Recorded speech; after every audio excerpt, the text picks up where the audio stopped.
Hola, mi nombre es Amir Maturana, soy estudiante de grado décimo de la institución Fe y Alegría Luis Amigo. El día de hoy vamos a hablar de un tema un tanto controversial, un tanto fascinante, un tanto quisquillosa. Vamos a hablar de filosofía. Pero ¿qué tenemos que hablar de filosofía? Se estarán preguntando ustedes. Vamos a hablar de la filosofía y de un filósofo. ¿Qué filósofo estarán diciendo ustedes? ¿Por qué vamos a hablar de filósofos?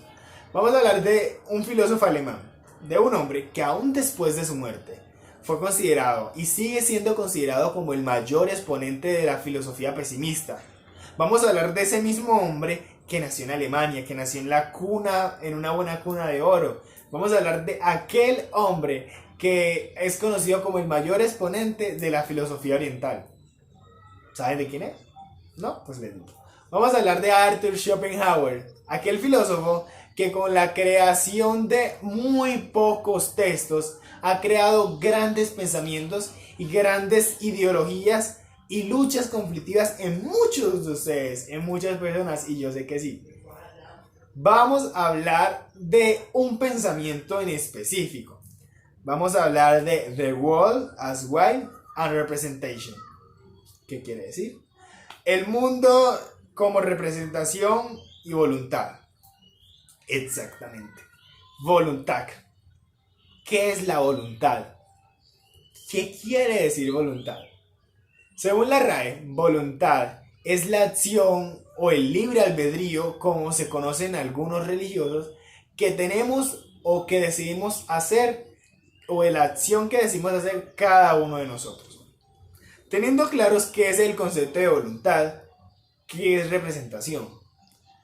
Según la RAE, representación es todo aquello que haga visible a otra cosa. Un poco confuso, ¿cierto? Vamos a hablar de sus escritos. Luego de haberme leído Voluntad, El mundo como voluntad y representación de Arthur Schopenhauer, me queda dar mi humilde opinión acerca de este.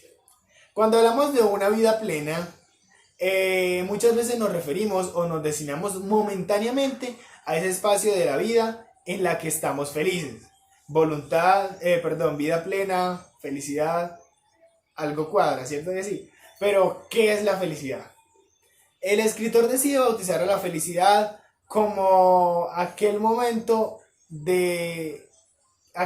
en que no sentimos la falta de algo. Pero el libro o el escrito también lo designa como la falta de deseo. ¿Por qué? ¿Por qué tanta contradicción? O eso nos hace creer el libro a nosotros. Cuando hablamos de felicidad, nos referimos al estado de ánimo, según la RAE, en donde podemos o decimos que no nos encontramos tristes. El antónimo de felicidad, tristeza. Y el antónimo de tristeza, felicidad. Cuando sentimos incertidumbre o tristeza, es porque deseamos algo. Lo dice el libro, porque deseamos algo. Pero ¿qué deseamos? Cuando un niño va por la calle que quiere una paleta y su mamá no se la compra, se pone a llorar, ¿cierto? Pero ¿por qué se pone a llorar? Porque no le compran la paleta. Y él quería la paleta, él sentía el deseo de ir a por esa paleta. Luego que le compran la paleta, que la mamá se cansa de oírlo llorar, ya no llora. ¿Y por qué no llora? Porque no está triste. Pero luego de que se acabe la paleta va a quedar en un estado entre lo que se puede decir o que se conoce como el arte en la penumbra, que no es ni oscuro ni muy claro, sino entre medio, donde no tiene la necesidad de más nada. El autor Schopenhauer habla de la felicidad como aquel estado de ánimo en donde no necesitamos o donde tenemos una falta de deseo. A eso hace referencia, como el autor llama, felicidad.